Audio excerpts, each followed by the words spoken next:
Her political career began in 1976 as the SWAPO deputy in Zambia.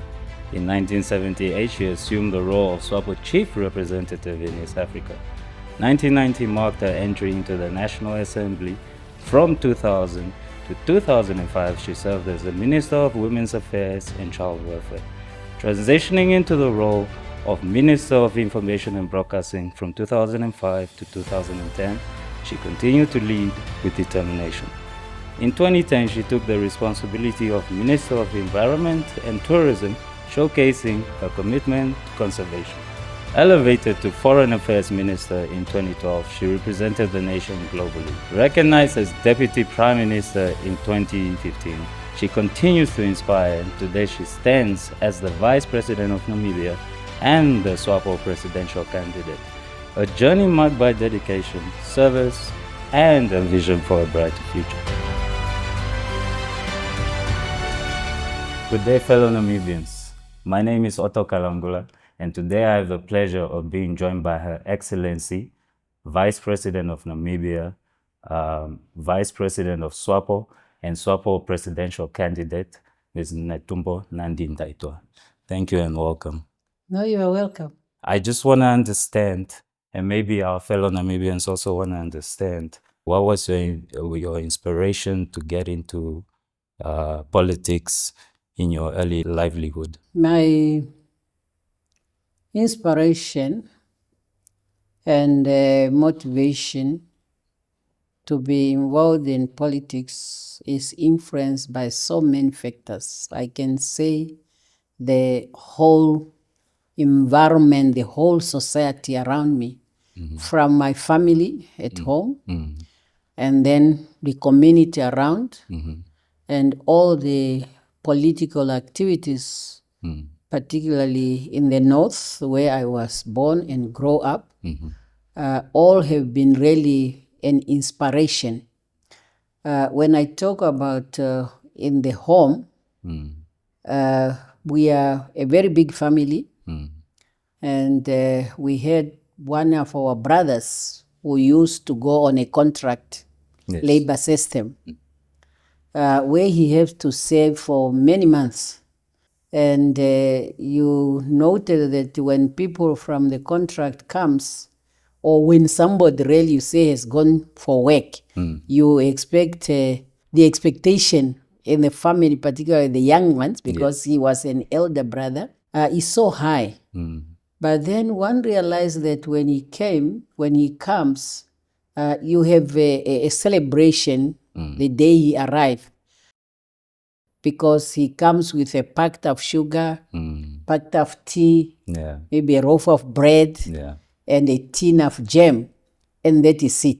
Now, the person has been away for such a long time, and you really expect much. And then now, the political awareness came when you have the founder members of SWAPO. I can specifically talk about Kahumba Kandola, because Ndola and Onamtai, where I was born, are very close. And these founders, the early, those who were very active, they always go around different places. After church services, you go to a rally, they are talking about the struggle, you are colonized and all these things.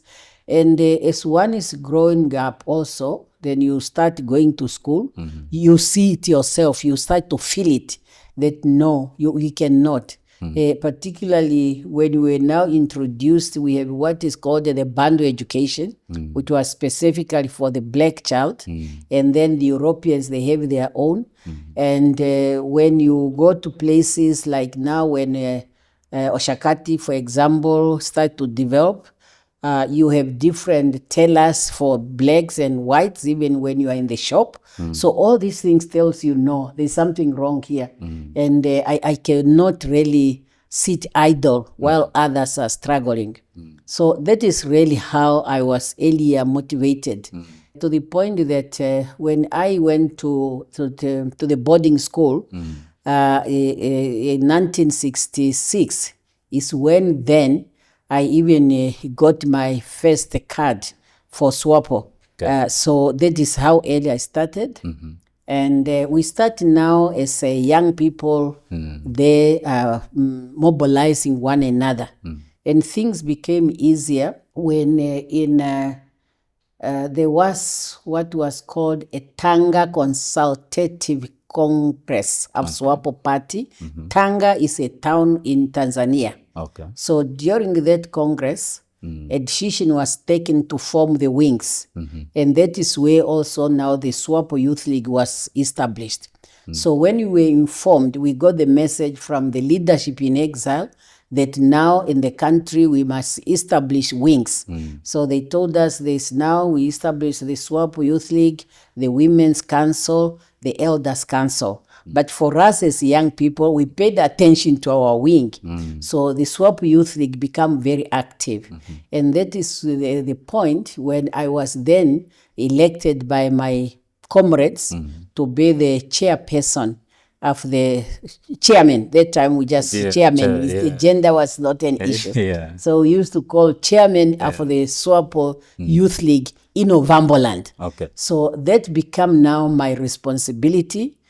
And as a chairman, it's your responsibility to keep the team together and also to be in charge of the programs of different activities.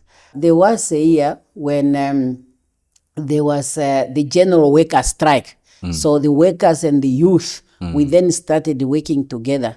Particularly the two branches which were more active was the branch in Ovamboland and the branch in Walfish Bay. They were very, very active, so we were linking up as young people.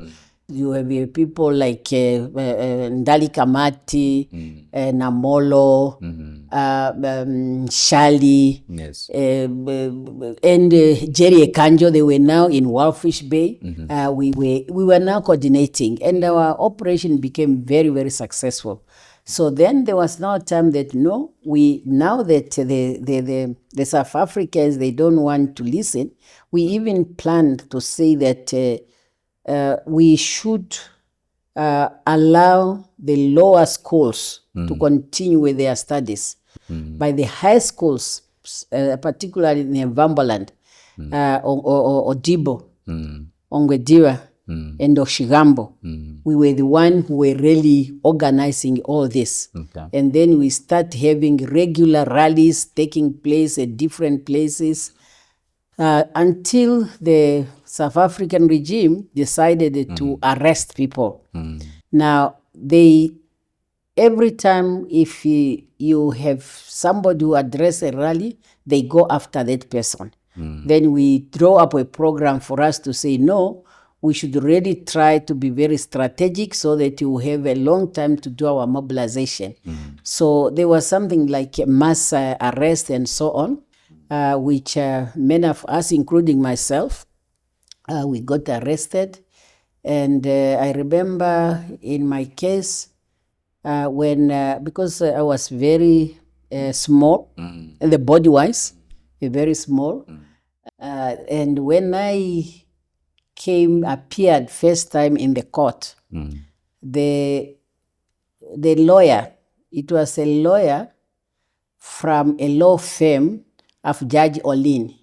Maybe Namibians read about Judge Olin. So he had a firm here, and he was the one who was asked by SWAPO to be responsible for our case when we were arrested in Novemberland there. So he sent us a young lawyer who came to defend. So when the lawyer came in, then he said, no, this one should not go in, should not be allowed even to appear in court. They said, no, you say she's young, but she's clever. In any case, she's accused number one. In fact, I was accused number N. Wow. That is because I was the chairman of the region. And all the invitation that were going out, they go on my signature as the chairman. So that is how I became accused number one. Is this when you are still in high school or you're doing your education? High school. Wow. Yeah, that's when I was still at high school. Wow. In fact, that's when I was doing my Form 3. Yeah, that's when I was doing my Form 3. which we could not finish because during that year, Odibo High School was very active. Yeah. To the point that, because most our teachers were mercenary. They they are part of the church. Or they came from either UK, America, were sent by the Anglican Church. Okay. So when we were very politically very active, all the foreign teachers were expelled, including the bishop. They were all expelled. So when we came to write our final exam in 73, we were on our own. We have just to arrange as students, the one who's good in one subject, you teach others. And that's how we wrote our final exam in 73. You know, our examination used to come from South Africa. Yes. So I know I was helping others with math and science because those were my subject. Mathematics and science, those were my best. Wow. At school. Okay. Politics came in, I think, just because of the circumstances. Yes. I should have become maybe a scientist. I don't know. Yes. So then after we appeared before the court, finally others started getting out of prison and 5 of us remained there. And later we were sentenced to 3 years suspended. So 3 years suspended means should you be heard or should you be convicted with the same offense, you are no longer going to go to court. You just go straight to prison for those years. Yeah, you would just be sentenced. Now, our offense was political activities. There's no way you cannot be involved in political activities. So how did you and your colleagues and comrades overcome that challenge of them putting that physical barrier, if I can call it that, in a sense, that if you are active in any form or shape, you don't even get to have a trial, you just get sentenced immediately?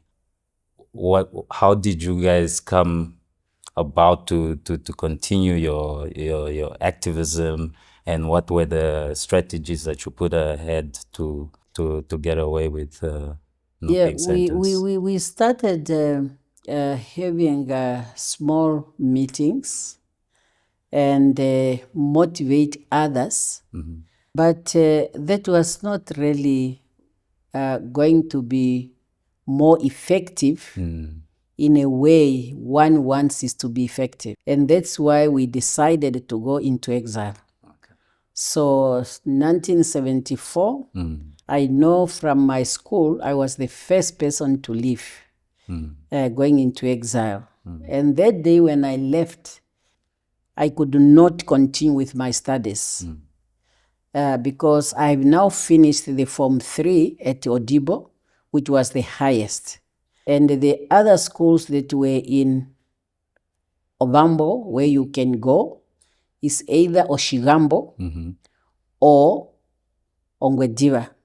Now, Ongwediva is a government school. Oshigambo is a church school, but different religion. And Odibo was seen as the center of the political activities. So it was not easy for students from Odibo to get places in other high schools. So what happens now, some of us, we start teaching at Odibo as unqualified teacher. So that's why our imprisonment was released in end of 73. And then 74, I was given a teaching post at Odibo. So I was teaching standard 3. And that was the time I then decided, no, I'll just go into exile. And the day I left, I can tell you the story, it was very interesting.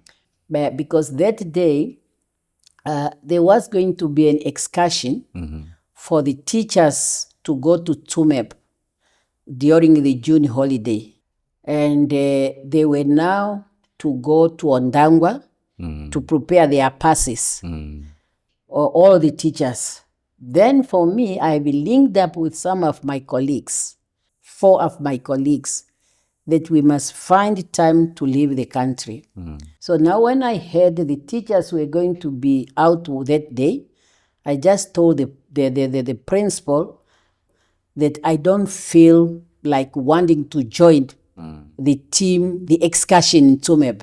So therefore, I'm not going to go to Ondangwa to prepare this pass.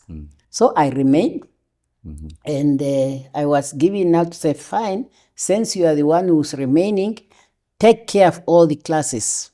So I said, that is fine. Meanwhile, I've arranged with my colleagues. There were 2 who were coming from Odibo itself. They were students. There was one who was coming from Oshakati, that is, he's still alive, Abasta Ipinge. And then there was Dr. Shaende, he's also still alive. He's a doctor in the military hospital. He was coming from Oshigambo.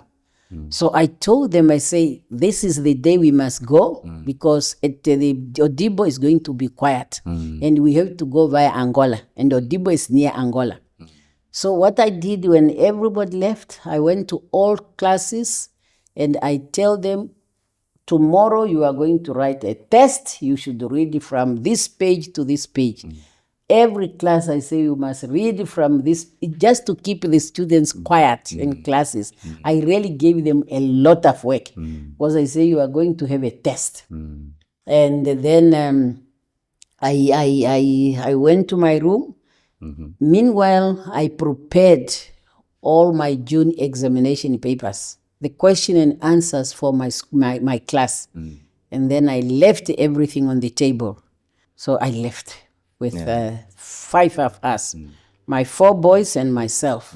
So we went into Angola. We went through Angola. That's quite nice that even that, though you had made the decision to go into exile and further your involvement in the struggle, the liberation struggle, you were still mindful to leave the students there prepared, and also leave them with examination so that their education also doesn't suffer, which I think is a quite nice thing to do. Yes, service delivery is always on top of everything I do. That's one thing I can assure you. I can even tell you that day, as I was leaving, because I was a teacher and they were my friends who were nurses.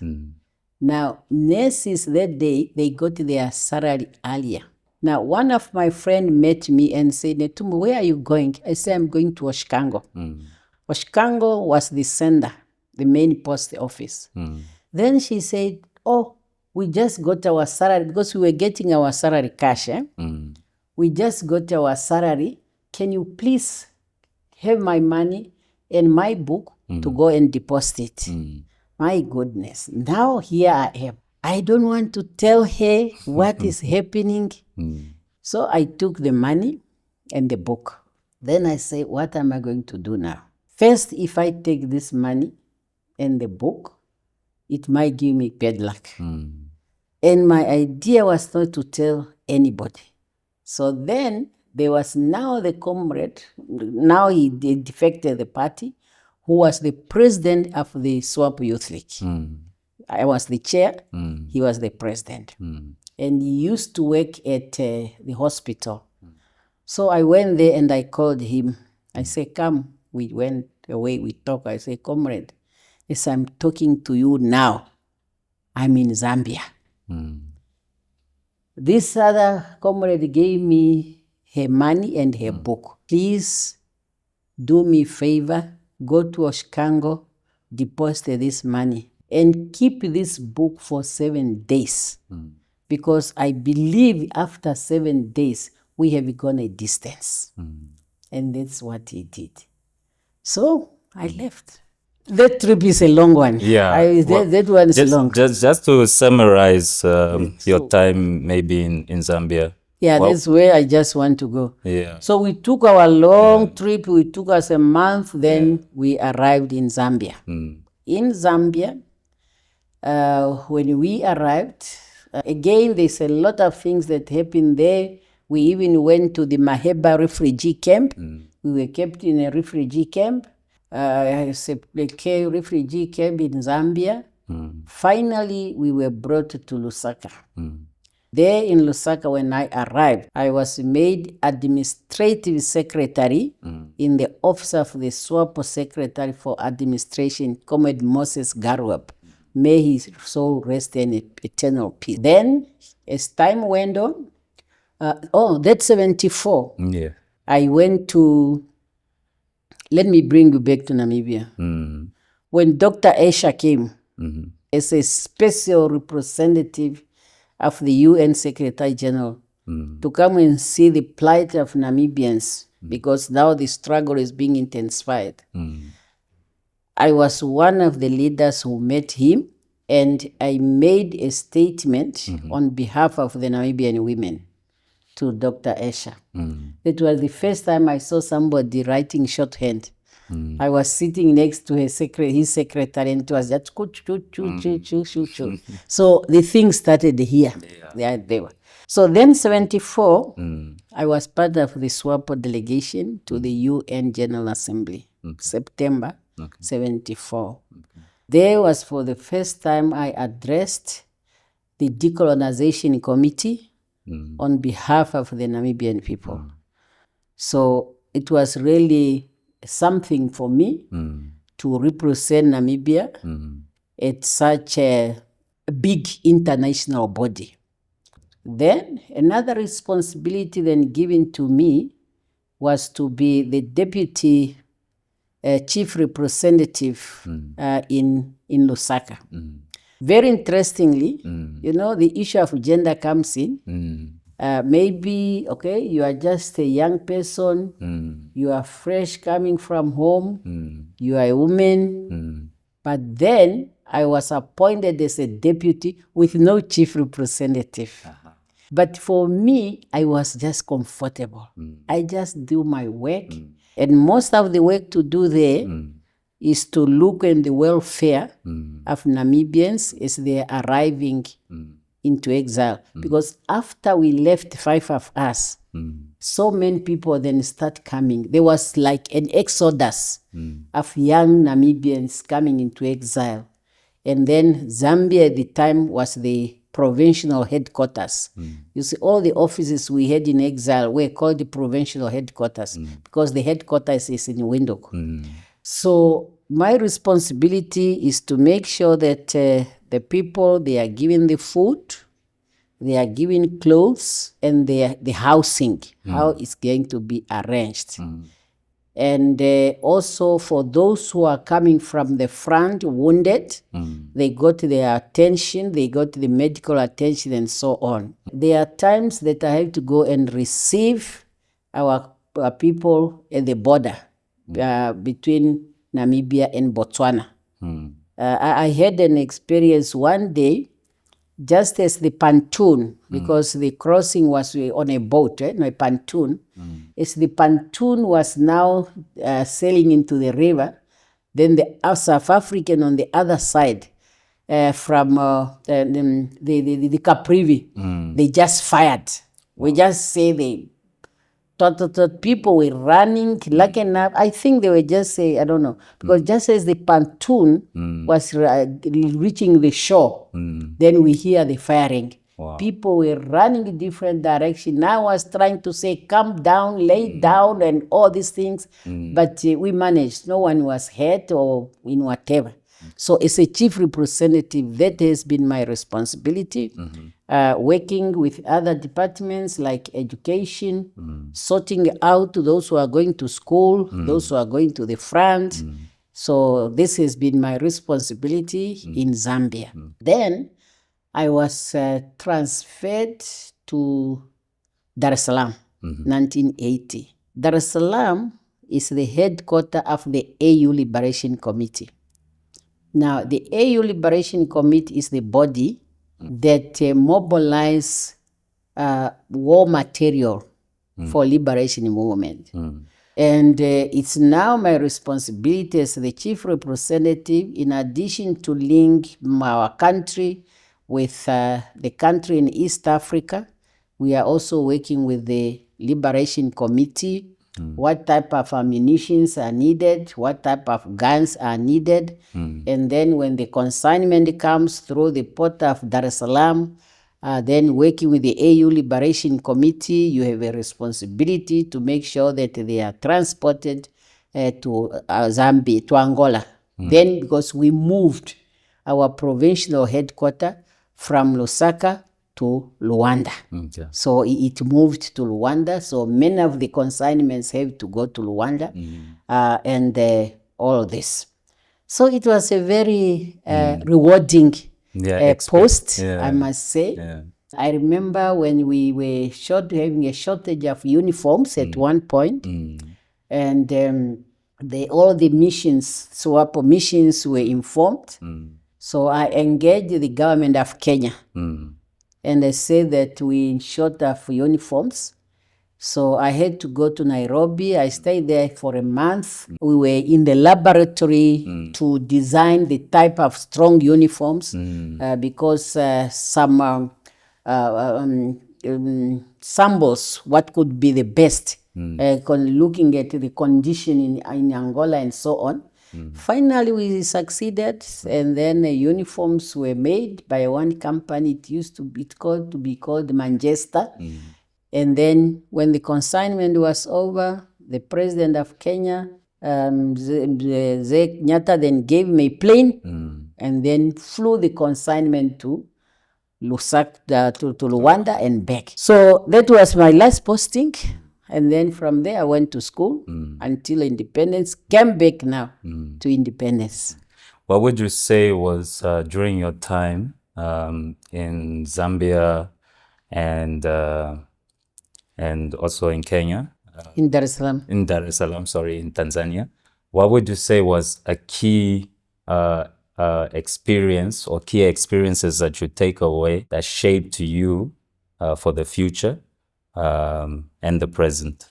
I was one of the SWAPO negotiation team for the implementation of Resolution 435. And I remember when we went for the pre-implementation talks that took place in Geneva. It was very interesting, where we met the Namibians from home, who were part of the South African delegation, and then our delegation that was led by our president, President Luyoba. Now, what I have learned there particularly is the art of negotiation. Really, it helped me.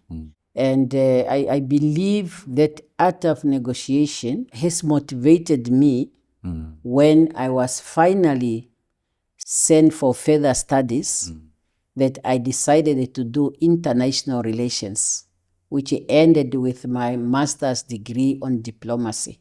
So that really helped me. Coming to your question now, you could really see the real solidarity in terms of the host. I'm now referring to the Zambians as well as to Tanzanians. Like in Zambia, we were not known as refugees. They were calling us ma-FF. If you are thinking of it, you think it's not a good word. Yeah, like it sounds derogatory. It sounds derogatory. Yeah, but what does it mean? My freedom fighter. Oh, okay. You see? I like it actually. Yes, because it's their language, which starts with ma. The. In their language, the is ma. So they just know us as ma-FF, the freedom fighters, the freedom fighters. And then you come to Tanzania, you are only known as Ndugu, which means comrade. So that solidarity, that welcoming, that makes them to feel they are part of the struggle. And the service that you were getting, it was always a red carpet. When they see the freedom fighters, they were really giving us a special attention. And that has really shaped me on how you should deal with the people and how you should provide the service to the people around you. So that is one thing really that I appreciate. Like in Tanzania, the Namibian Day is from 66, when on Kulumbashi there was this crash between the South African and SWAPO. Yes.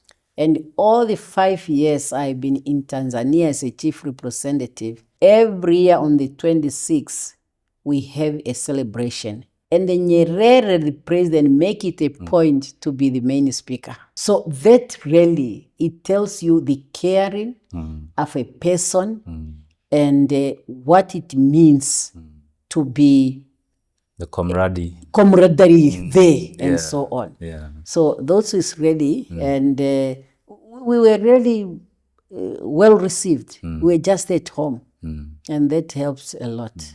Would you say that was one of the key factors in the support from our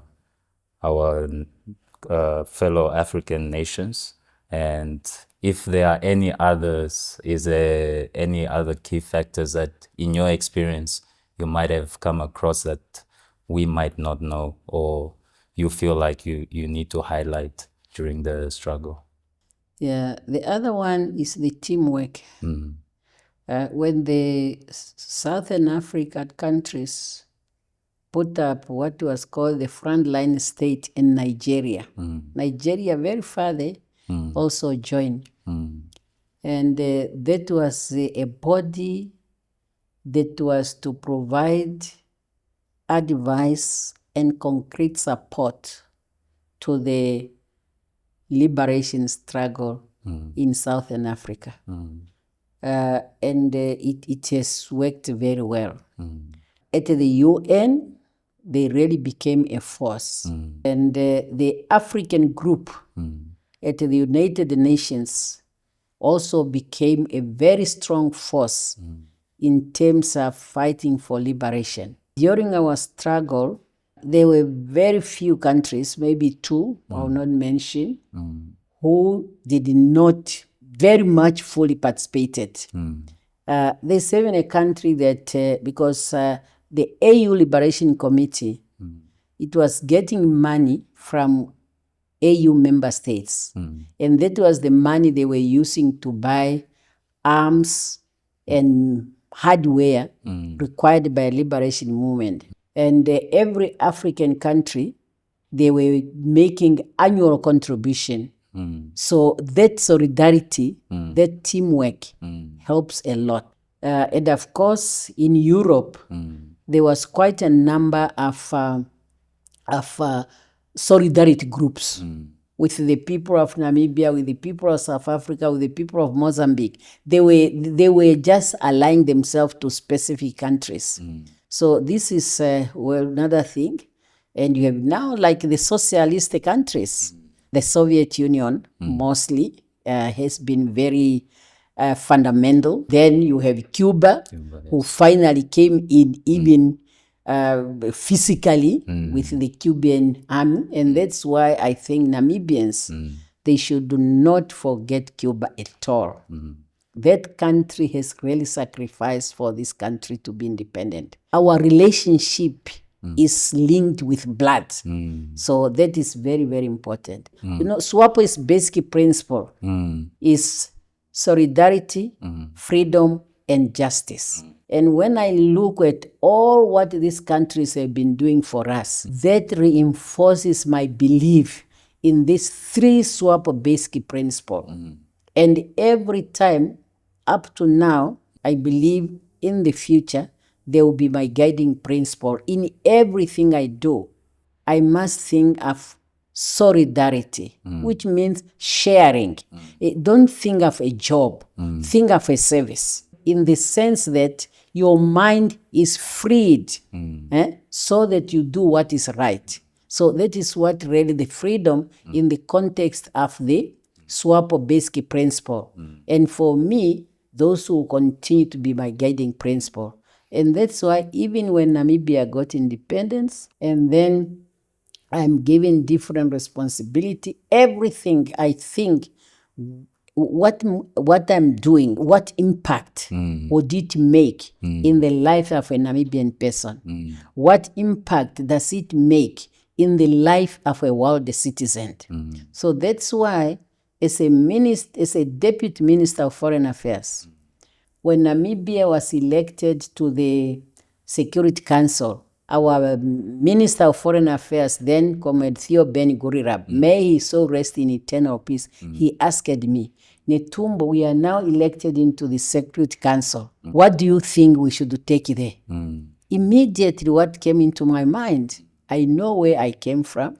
We are coming from a bitter struggle, and I know the importance of peace, and I have also read how women suffer during conflict.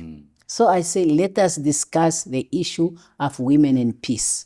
We introduced that. It was not easy because other members of the Security Council were saying that's not a security issue, it's a social issue. It must go to ECOSOC. ECOSOC is one of the bodies in the UN where social issues are discussed. He came back and said, no, we have to make a motivation. That cannot be a social issue. It's a serious security issue. So finally it was agreed, it was debated, and then Resolution 1325 was adopted. And when that resolution was adopted, then the Secretary General of the UN started now calling for its implementation, people to go and assess. Because my position was, in conflict, women should not only be seen as victims, they should also be seen as peacemaker, so that they can contribute to peace building. So today, that is one of the highly commended resolution in the UN. And I feel I have really contributed to humankind. If you go to the UN now, they nickname it. They nickname me grandmother for Resolution 1325. So I did my contribution to the world peace. And that's why even here in Namibia, I have established as a Minister of International Relations an International Women Peace Center. And that International Women Peace Center is to look into how we can really ensure peace and stability in Namibia and internationally. So people are to be trained there at that center on mediation, peace building, and even when we have to take our contingent to participate in UN peacekeeping, before they go, we orientate them. We even have a plan to say we also orientate their families, because some families are very young. When you have a member of your family going on a UN peace mission, it's a big sacrifice, and you need to understand why this person is doing that. So as I'm telling you, everything I do, I'm thinking of a next person. So that center is there. It's to save Namibian, it saves the international community. And I'm happy we are linking it to so many similar centers in the world. So this is my achievement as a Deputy Minister of Foreign Affairs, advising my minister, among many other administrative issues. Then, now I became a Minister of Women Affairs and Child Welfare. Of course, my main focus is women emancipation, sensitize the Namibian nation to understand the importance of equality between men and women, and I'm convinced I have done my job. I just want to ask you that regarding the women welfare. I just wanted to ask, what do you think were the challenge before you took over the ministry? And how did you address some of those challenges? And what do you think were the achievements that you left the ministry? First, I wouldn't really call them a challenge, but I must say the traditions and the cultures that created a big gap in terms of recognizing one's value in the society in as far as men and women are concerned was so big. And it was both men and women, we were at the same level. We were like, that is a man's job, that is a woman's job. And as a man, you see yourself as more superior. And me as a woman, I see myself as I'm down there. And when it comes now to real development, such an attitude has a serious negative impact. And that has been my agenda as a Minister of Women Affairs and, of course, Child Welfare, to make the Namibian population to understand that us being men and women does not make us to think of who is superior and who is not superior, but to think that we are all human beings and we need one another. We know about our biological responsibility. As a woman, my biological responsibility is to carry a baby and to bring that life to earth. And I'm so proud of it. Because it's something that you as a man, you cannot share with me. It's my strength. I can make it my strength. It cannot be seen as a weakness. And the same with the boy child. The thing that you are there, you may have that physical power. It's your strength, but not a strength to be exercised against another person. To see ourselves that women and men, they can do the same work in the interest of the public. So if you are, there's no difference when you are a minister being a man or a minister being a woman. Now, why do I say now I have succeeded? I am sure the attitude towards equality between men and women have changed in Namibia. You are finding a certain level of respect. And you, even when you are working as a woman, and you have that authority of the office. And even the men who are working in that office, they accept that authority of a minister, of a director, of a ED. They don't look at you as you're a woman. They are looking at the office that you are having. So that is why, in fact, at Namibia's independence, they were not even women in the management cadre, be black or white. By today, they are there. In the banking institutions, I remember one of the banks as a minister, they sent me their annual report. I look at the management, it was 100% men. I wrote them a letter acknowledging the report. I thank it. By then I say, please next time change.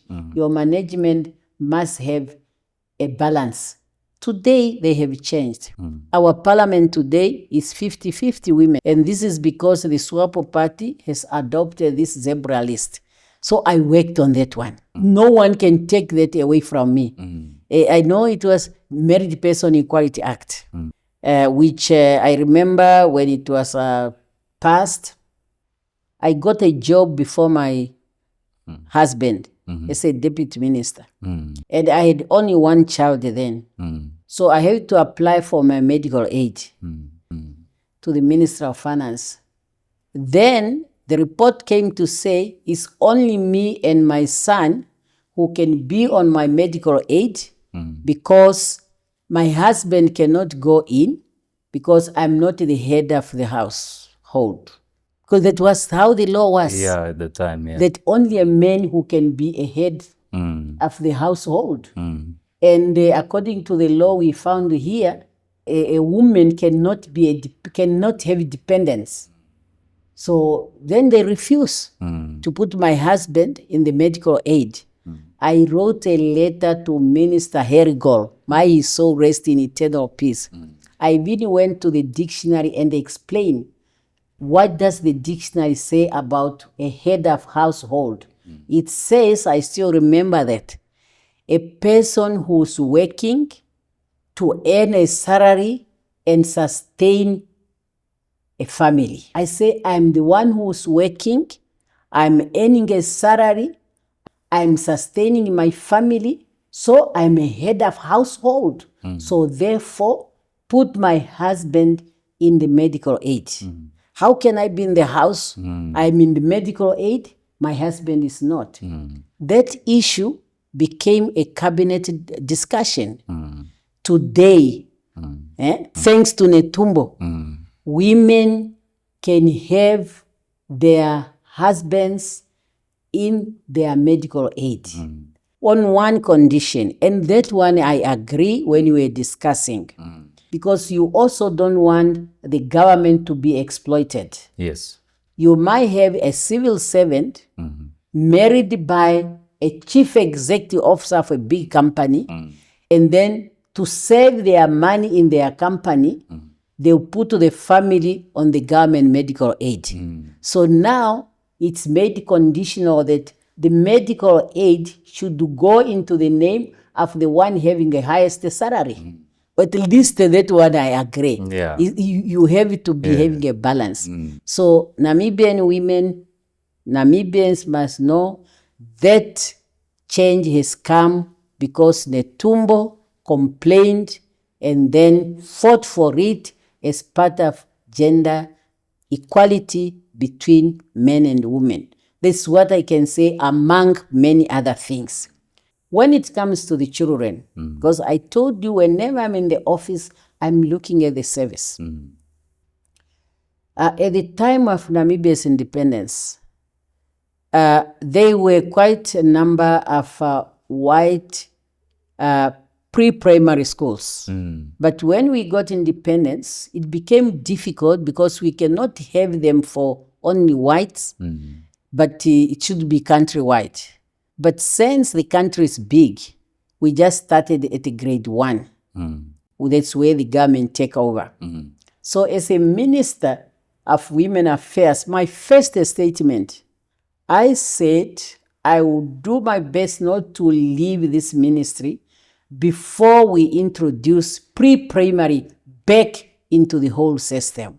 That time, Komen Nahas was the Minister of Education, and I know he was making a study on the reform of the education. So I had a discussion with him and say, let us also see how we can introduce pre-primary back. Today, we have grade 0. That is the reality. I thought of it, and today we have grade 0. There were some children who were getting grants, very few. And that time, we had a challenge of orphans and vulnerable children. As a minister, I took a month and I think a week. First, I mobilized resources. UNICEF gave me the money. I went to NBC. I said, please give me a film crew to travel with me all over Namibia. I went to all 13 regions. That time there were only 13 regions. And I visited every constituency and visited every house which was headed by a child. I was with a camera and a reporter for that full month and a week. Then we see how the children who were orphaned by HIV/AIDS and others were living. I brought that film here at the cabinet. We saw it. And I say, I'm saying this to convince ourselves that we must expand the children grant to allow all the children who meet that criteria to benefit. Today, it's there. Everybody knows it. Where I go, I make sure I'm on the service of the people. No one can deny that children are not getting grants. I even then, to keep the children and to have some empowerment, started to build community centers, starting with Ntsunkwe one in Kirkfeld here, one in Okongo. So I think 4 others. And the idea is to have community centers, which finally now I realize even the Ministry of Health is doing, youth is doing so. So it's one government we have to combine. Of course. But that is one thing I can be proudly say, because I look at the need of the people. We have to build those centers. Then I become Minister for Information. Many other things also happen. I introduced the government bulletin, news bulletin. It was not there, but I introduced it. I also then was attracted by soapies. And I say, why should we always show foreign soapies in the Namibian TVs? So we should develop our own soapie. So we started. I don't know if any of you have had a soapie called The Tie That Brands. Yeah, that is another thing that I have to say must be introduced. Yeah, which is good also, because it gives the opportunity to create an industry.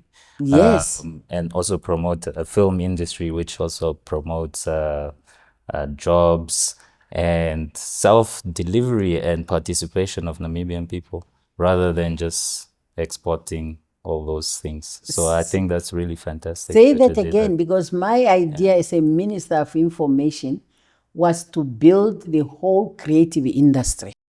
And one time I went to Egypt. I visited their film city. Oh, I came back impressed. But I still feel that as we are moving, we might have a film city in Namibia, especially the south. It's very well positioned to have something like that. It's a dream. We can talk about it. Somebody can pick it up, but it's something that can happen in Namibia. But unfortunately, my soapie just played a few series. I don't know what happened. I left the ministry. But it was very popular. Those who watched it, it was... And how I came, there was this film which was popular here by the Italian or Spanish, Tequila. That film, somebody drink a tequila. Then that artist came to visit us here.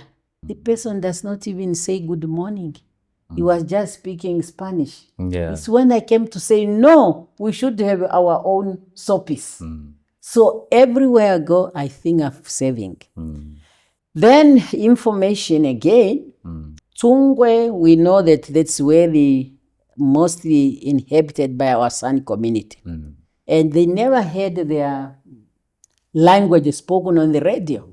Then I say, I also had developed community radios as a Minister of Information. There was one in Caitmans, one in Hobabes. The one in Enana was put up by UNESCO.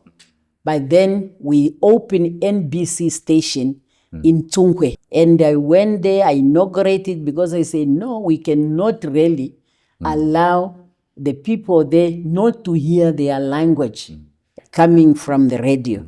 So these are some of the things when you say promoting inclusivity, community, culture, and so on, accommodating. So that is now when information. There are many other things.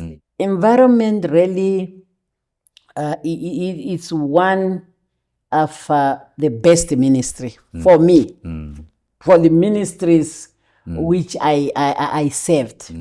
Now, when I went to that ministry, my first approach was to understand the state-owned enterprise that were administrated under that ministry. That is the Namibia Tourism Board, the NWR, the one which is running lodges, and then the tourism sector. I read all those laws very well. Then I came now to international because of the conventions and because of the Namibian Constitution on the protection of environment So I familiarized myself with the Convention on Climate Change, Convention on Biodiversity, and Convention on Desertification. And then the laws of the Paris title. And the thing became so interesting, became so good, and I was enjoying it. One thing, when it comes to tourism, I found that the private sector and the government, they didn't have a strong connection. The connection was there, but I had just to strengthen it. And why do I say that? Is because the private sector, they used to have annual tourism expo, excluding the government. I called them, I said, no, that cannot be. We must have it jointly, government and the private sector. Today, as we are here, the tourism expo is one of the best and attracts so many people. And when we did that, our tourism industry, the arrival just shot up. So that is why I say, because I say the people must really benefit from this.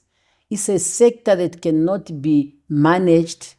Private, the regulator, which is the government, is not talking to the operators. We must have a strong link. So now it has developed our industry. Then conservancies. I have really introduced or allocated quite a number of conservancies in Namibia. The reason is, conservancies is a program whereby the government land, you allow the community to use it. You are conserving the biodiversity, particularly the animals, and of course the plants too. So you give them an area and say you have a concession here. Then you facilitate for them to get an operator. A lodge can be built up, and the community will have a share. The one brings money have a share. And that has helped so many communities. I remember there were even communities where the conservancies were just paying for the school development fund. They just go into their conservancy, how many children go to school here, to which school, and then the conservancy pays everything. And through the trophy hunting, the community really benefited, and they continue to benefit. So that is one of the things that I'm proud of, that I have really assisted so many people through that program. Again, in the environment, I found the Environmental Management Act. It was not operationalized. When I read, then I say, no, this has to be operationalized. It was operationalized, and through that, I then established the Environmental Management Fund. Today, that fund is in millions, if it has not reached $1 billion.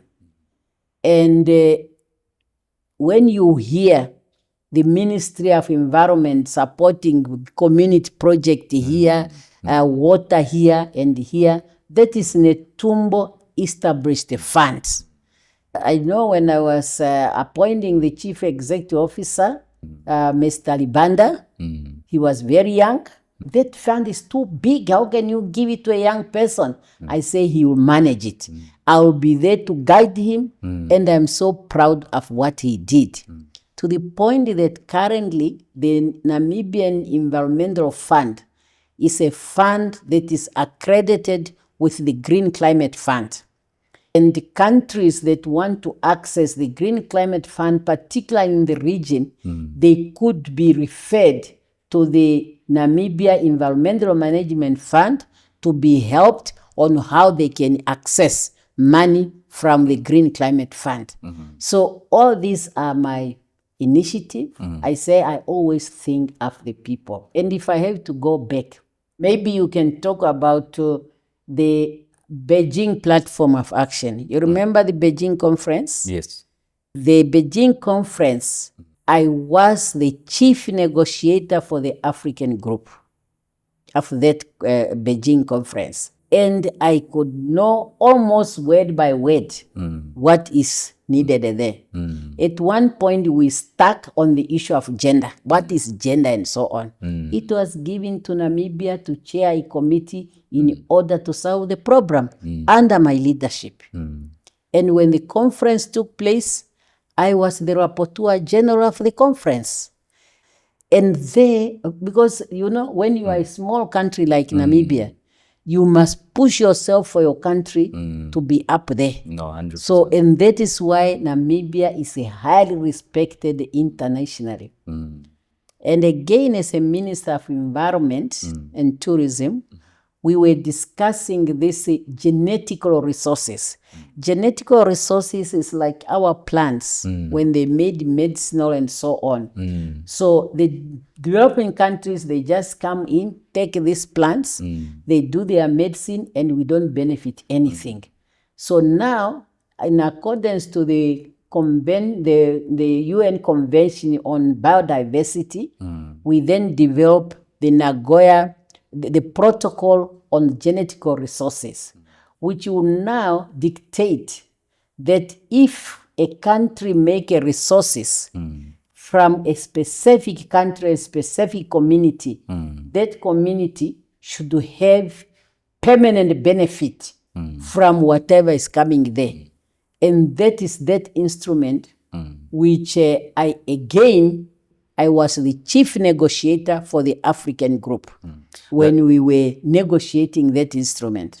That benefit, is it in terms of royalties or is it in terms of value addition? Loyalty. Oh, okay. Yeah. All right. Yeah, loyalty.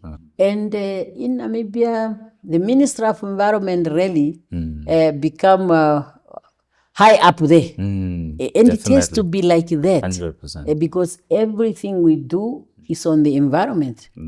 Exactly. Our houses, our fields, where we walk, the air we breathe, everything is environment. So to me, that's a very serious ministry. And with climate change now, it can really be a tool for the government to have benefit in terms of supporting environmental program through that environmental management fund. So then I come now to the Ministry of International Relations. I think this one, Namibia has been very and continue to be highly respected.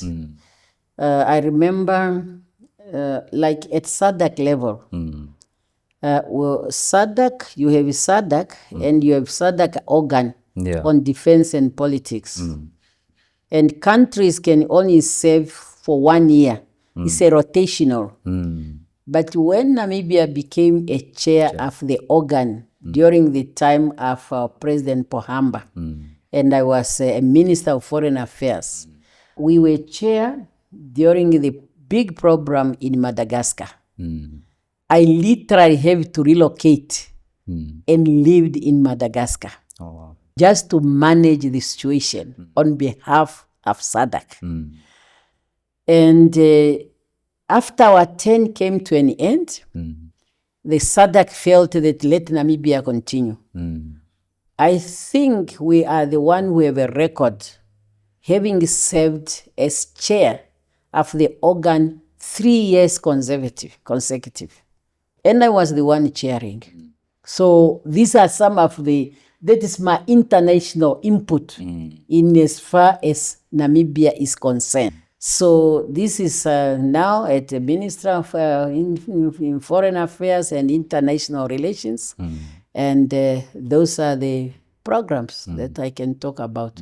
The things are many. Yeah, no, of course. No, of course. And I just want to highlight on what do you think is Namibia's role going in the future within the region, in a regional aspect and on the international community? Where do you see our place being? How can we sort of elevate further regionally and also internationally? What can we do to become more of a bigger role player? Yeah, first of all, The focus now is on economic diplomacy. Africa as a continent, we have gained our political independence. Of course, we know that Western Sahara is still struggling, but that is an internal issue. Internal issue in the sense that Western Sahara is not under foreign occupation. It's an issue between Western Sahara and Morocco. So therefore, the economic diplomacy is the way forward now. At the time of our independence, we got our independence when the Cold War was coming to an end. As Africa, we have agreed on our instrument, which is the Africa Continental Free Trade Area, which is requiring Africans to trade among themselves. And that's why we have to seriously start implementing some of our critical decisions. For example, in SADC, for a long time, we have been talking about value chain. And value chain is very, very important because you will not make one country or some countries to be dumping places for finished product, but rather you have to stretch it so that through that value chain, every country will have a portion to add, because in so doing, you are creating jobs in all the countries that will be benefiting from that product. And Africa, one point, has also taken a decision to say that at least to start with, 15 or 20% of Africa raw material should not leave the continent unprocessed. So that's now the issue of value addition. Where I'm seeing now really, if Africa can take its decisions and implement them to the latter, we will be able to fit well in this changing world, which is like moving again to another cycle of a Cold War. It will be focusing on economic. It is not going to be the colonization that we know, but it will be a mental colonization. It will be an real economic colonization that we must try to mitigate one way or the other. A country like Namibia, we accept that our biggest challenge, if you call it a challenge, our biggest problem is the issue of unemployment. And it's not only unique to Namibia. You go to other African countries, it's the same thing.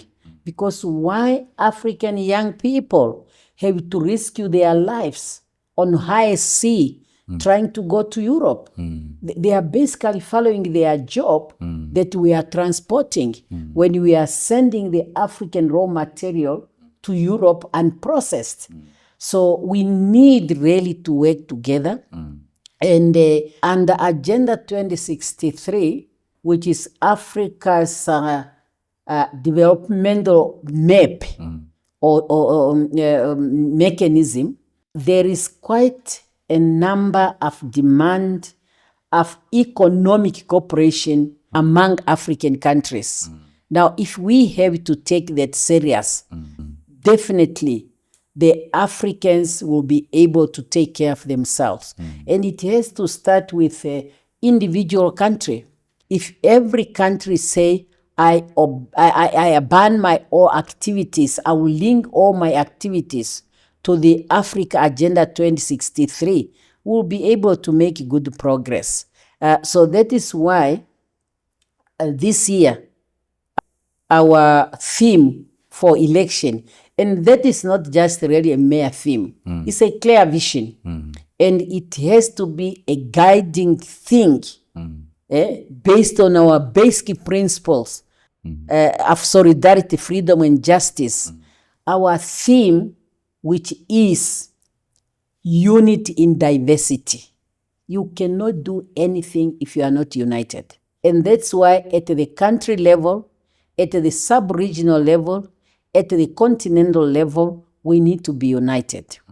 So our theme is more local, that we talk about unity in diversity, natural resources benefication. We have to add the value to our natural resources, whether in the land or in the sea. Like now we have the oil and gas which are discovered. We have really two. And then you say youth empowerment. Our focus is to empower our young people.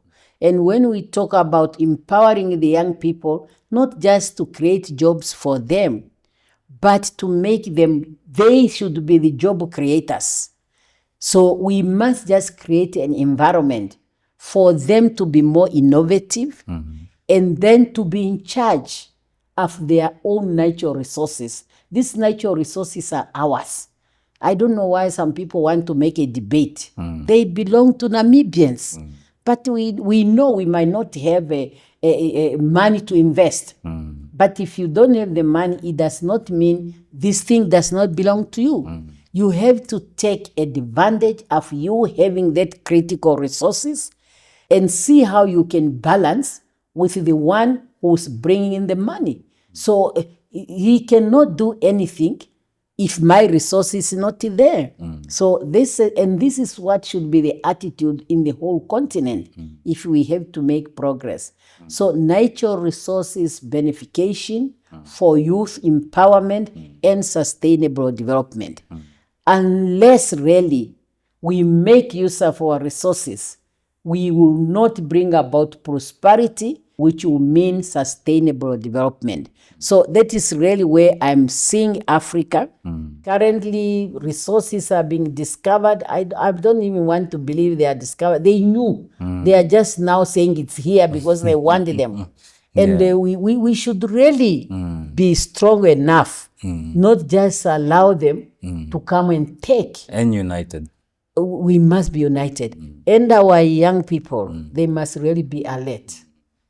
I know that our young people, they are hungry, they are frustrated, they are desperate, they are starting to lose trust in their governments, and that can be very dangerous for them just to be taken out, to be carried away, and by the time they realize, they are in forever. So that is really, and that's why I believe on intergenerational.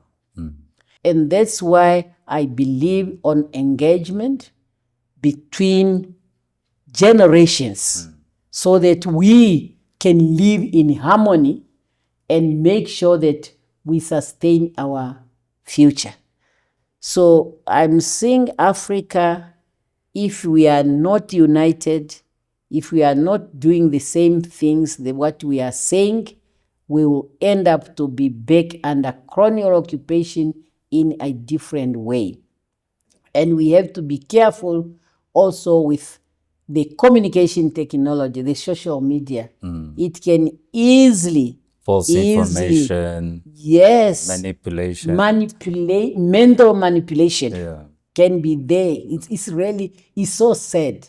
I said I'm not anti technology, but I'm afraid if we did not handle it properly, it can be used to manipulation and then mental colonization, which would then make us to suffer more and forever, because you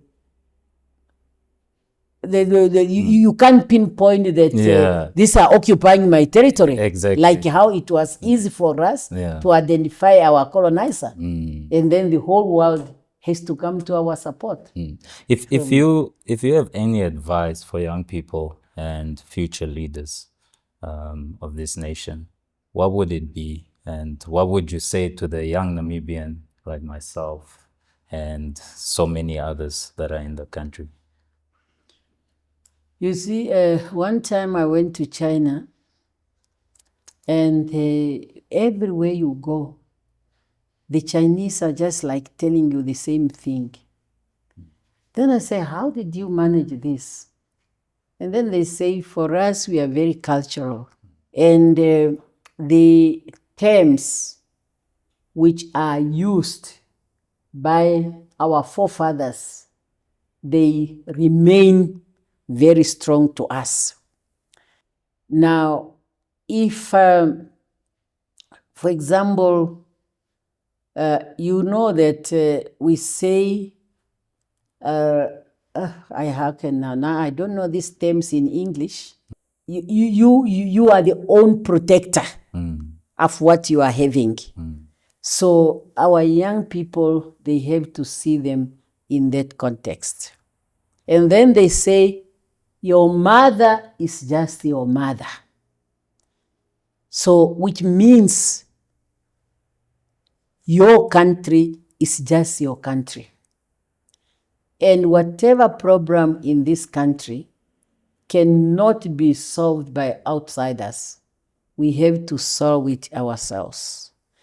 And our young people, they really need to have trust in the systems which are there, and for them to be open for saying out where corrections should be made. And it's very important to do it in a way that you want to be understood, and not a way of want to score points. Yeah, you know, there are two different ways. If you want to, you can win a debate, but you have not won. You did not solve the problem. Yeah. There's constructive criticism, and then there's just so destructive you can win a debate. Yeah. Debate are fine. You can win it because you know how to articulate, you know how to talk. But you will not solve the hunger that people are having there. You may just perpetuate it.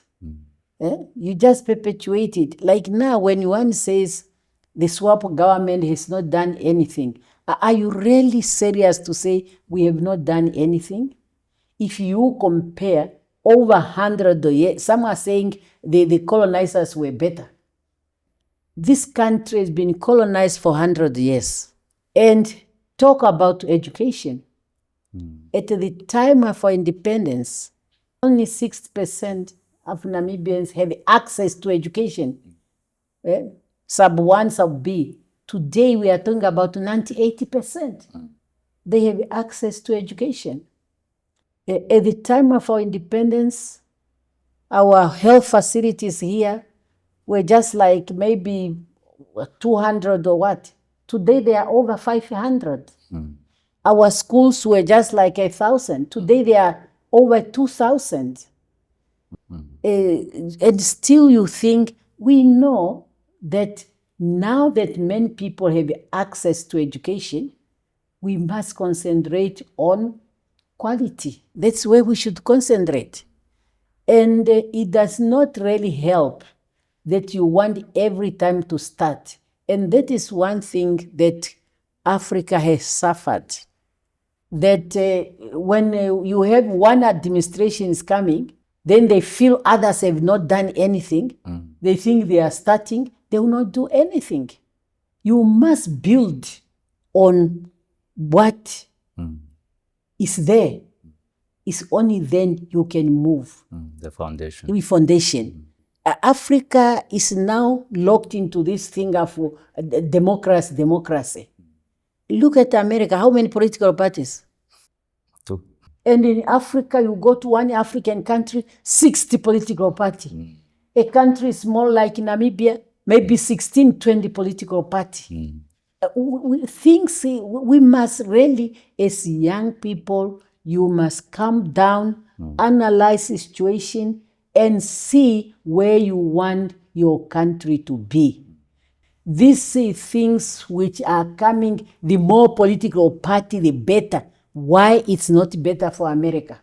Why it's better for us? Divide and conquer. Divide and conquer. That's what is happening. And they disrupt what is happening. You say... So that we lose focus on what is truly happening, and we're busy focusing on things that are inconsequential to our future. Say that again. So I think it's very important that people do understand what you are saying in terms of unity, and also like being constructive in our criticism, and also understanding that the process takes time to also build. Like you rightfully mentioned that education, healthcare, it has all improved since our time of independence. Even electricity services, Even electricity, potable water. Yeah, exactly. We have the literacy rate of the country has gone up significantly. Access to healthcare, access to education, access to services has gone up significantly. And I think what you touch on there is very correct. And we must not lose sight of the direction that we are going, and not break the foundations that you and the SWAPO party and the comrades past and present have set for us as young people. So we need just to build on what we have done. And what I say is just example. Look at road infrastructures. How much we spend and how much we are spending. And with the new industries like oil and gas discovered, we must be careful. Africa is a history that countries with critical resources, they are put in conflict, which never come to an end. Look at DRC. Look at Cabo Delgado in Mozambique. So if we are not careful, people are trying to find a way how that could happen in Namibia. But for us who know why we fought for this country, it cannot happen under our watch. But the final decision is on the Namibian hands. So with our democracy. What would you say to Namibians? What can they expect under your leadership and administration, should you be elected? What Namibians should expect? First, for me, I'm saying I must lead a united nation. I must lead a nation with integrity, a nation that cares for one another. And I must lead a nation that believes in service delivery, quality service delivery. Because with all this self-advancement, and if we put all this together, we will definitely be able to effectively and efficiently manage our economy, particularly our main economic sectors, to make them more productive and to be on the service of the people. I'm now referring here to sectors such as agriculture, mining, including the extractive, be it in the sea or on land. I'm talking about the fishery. I'm talking about tourism. I'm talking about sports, very, very important. And I'm talking about creative industry. So if we can really, with those principles I mentioned, and focus in these sectors, they will, of course, they have their enablers, like energy. Maybe I can start with water. Water is life. We must make sure that the water is accessible and affordable to the Namibian people. The same should apply to energy. And we have also to look at our education. We say now we have access, but we have to make sure that quality education, and by quality education, you need to improve on infrastructure. Overcrowded classes are a big problem. We all know that. The teaching aid equipments will be really something we have to look at seriously. The parents have to play a big role to maintain discipline in schools. The teachers need to strengthen their capacities. And then another one, you need a healthy nation. So that's why our health sector, the universal health coverage law has to be implemented. I know the program is started recently, but it must be implemented fully. Currently, we know there's also issue of shortage of medicine in hospital. These things have to be addressed. Recently, when I had a chance to open one of our special courts, which is a court specifically for our environmental court, particularly about diversity, I also felt that there is a need to have a special court to deal with procurement, public procurement contestation, so that it does not take too long to be solved immediately and not to let people suffer. And housing is a challenge, but I believe if we grow our economy and people are employed and they are gaining a salary, they will be able to take care of their houses, of their housing. And the private sector can also jump in by the real estate. They can now start to build houses, looking in different pockets. So these are really the things that we have to look at.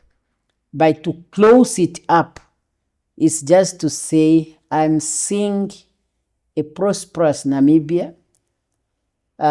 All the elements we require to build that are there. We just need mind change and how we are related to one another. And really to have our people at heart rather than our individuals' needs. We can be served as part of the nation. And for whoever will be given a responsibility, people must take responsibility to serve and not a job to get a salary. Definitely you have to be appreciated, but be at the service of the people. So that is really the type of administration I'm looking at. And as I said earlier, this is exactly what SWAPO stood for from day one when that party organization was formed. And that's why we are still talking about solidarity, freedom, and justice. So I'll just be standing on those principles in order to make sure that we care one another, we relate to one another in a manner that is very respectful, and justice should be our norm as a nation.